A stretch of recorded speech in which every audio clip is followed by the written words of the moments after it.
شباب مغاربة لا يعرفون بعضهم البعض، لكن يجمعهم قاسم مشترك هو مشاركة طريق السفر عبر ما يسمى بكوفواتشوراج، يسهل عليهم السفر في ظروف مريحة وبأثمنة مناسبة مقارنة بالمواصلات العمومية.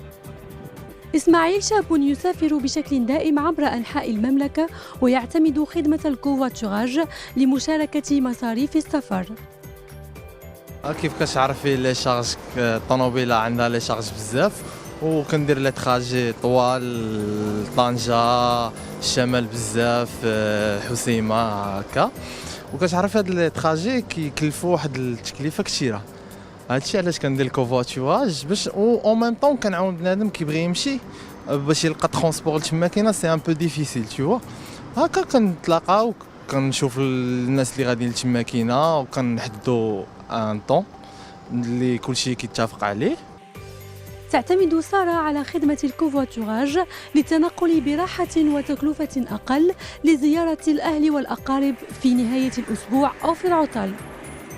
الكوفواتشوراج زعما سي ترانكيل و سيكوريزي، زعما مأمن حقاش بارفوا ماشي لا بلوبار دي طون بعدا كنمشيو غير مع الاولاد، بارفوا كنمشيو مع الاولاد وبارفوا كنمشيو مع البنات، وبحال الاولاد بحال البنات ديما كيوصلونا لا بلوبار دي طون ساكن كيوصلونا حتى لحدا الدار، وكنمشيو على خير وكتكون لا بون كومباني وكتلاقاو مع دو بون بيرسون اللي كتولي بيناتنا ميم با ماشي غير داك لو تراجي مي بلوس اميتيي ولا شي حاجه اخرى.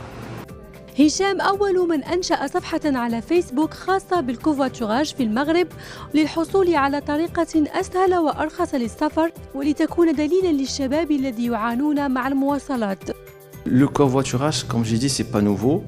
Anna, je connais le concept depuis longtemps puisque je le faisais en France. Après, au Maroc, ça n'existe pas. Entre étudiants, quand j'étais étudiant en fin de master, on avait le besoin avec plusieurs étudiants, plusieurs des amis de la même ville d'Yali. Du coup, on a cherché à faire un petit groupe entre amis. Les à chaque fois que le week-end, il chauffe ses parents. نشوفوا شكون اللي غيهز لا فواتور، شكون اللي غيمشي ونمشيو معاه او ليو دو بارتير في لي مويان ترونسبور ونتزاحموا مع الناس. ابري اونتر امي سا بري دو سوكسي، كلشي عجبو الحال، سا في دو بوش اوغاي من هنا لهنا لهنا، والحمد لله دابا اون سو ريتروف افيك اون بلاتفورم كي انغلوب واحد 95,000 ممبر. اقتربت صفحة الكوفواتشوراج من 100,000 مشترك مغربي، ويرى مؤسس الصفحة أنها أصبحت جاهزة للتطوير من خلال إنشاء موقع خاص بها على خطى التجارب الأوروبية.